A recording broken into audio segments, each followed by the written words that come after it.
అంటే మిమ్మల్ని చూస్తుంటే ఎలా అంటే నాకు అన్ని టాపిక్స్ ప్రపంచంలో అన్ని టాపిక్స్ గురించి నేను నేర్చుకోబోతున్నాను అన్న ఒక ఫుల్ ఎనర్జీ వస్తుంది సార్ నాకైతే. Thank you. Yeah! Thank you. ఇంకొక అంటే గుడ్ థింగ్, బ్యాడ్ థింగ్ అని ఒకవేళ మనం మాట్లాడుకున్నట్లయితే సార్ మీరు ఇందాక చెప్పడం జరిగింది. వాసవి నాట్ ఓన్లీ 2026, 27 కూడా కొంచెం మనకి టఫ్ టైమ్ మనం చూడబోతున్నాము అని చెప్పేసి. సో, ఆ టఫ్ టైమ్ ఏంటి? మనం ఏ సెక్టార్స్‌లో చూడబోతున్నాము? దాన్ని మనం కంటిన్యూ చేస్తామా? కొంచెం మనకి రిలీఫ్ అనేది వస్తుందా? వాసవి ఆచార్య గారు, హ్మ్. నేను ఎకానమీని లోతుగా స్టడీ చేస్తుంటా. హ్మ్. నాకు ఎకనామిక్స్ కూడా మంచి అవగాహన ఉంది. హ్మ్.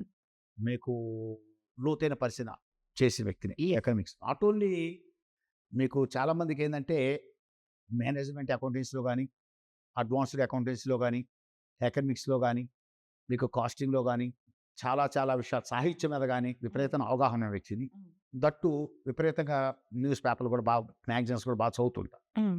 మీకు ఈ ఓవరాల్ నాలెడ్జ్‌ని బేస్ చేసుకొని నాకేమనిపించిందంటే నాట్ ఓన్లీ 26 హ్మ్. నేను 26 బ్యాడ్ అవుతుంది మొట్టమొదటి చెప్పాం మనమే. అవును సార్. ప్రతివాడు ఆప్టిసి మాట్లాడినా అంత సీన్ ఏం లేదని చెప్పాం. ఆ! మళ్ళా ఇప్పుడు ఫస్ట్ టైమ్ కూడా చెబుతున్నాం మనమే. నాకెందుకనో 27 కూడా కొంత టఫే అనిపిస్తుంది. బ్యాడ్ అనిపిస్తుంది. ఓకే. బికాస్ ఆఫ్ ఎందుకంటే మీకు not only Indian market conditions, world market conditions కూడా బ్యాడ్‌లోనే ఉన్నాయి. హుహు. మీరు చూసుకోండి వరల్డ్ మీకు అన్‌ఎంప్లాయ్‌మెంట్ పెరుగుతుంది. హ్మ్. ప్రపంచవ్యాప్తంగా వచ్చేసరికి నీకు నాయకత్వ సంక్షోభం వచ్చింది. హ్మ్.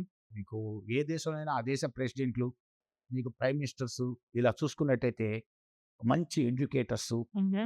మంచి ఆలోచనా దృక్పథం ఉన్న వ్యక్తులు, ఫ్యూచర్ మీద అవగాహన ఉన్న వ్యక్తులు, అంటే దార్శనికులు అంటాం. భవిష్యత్ దార్శనికులు అంటాం. అలాంటి వాళ్ళు లోపిస్తున్నారు.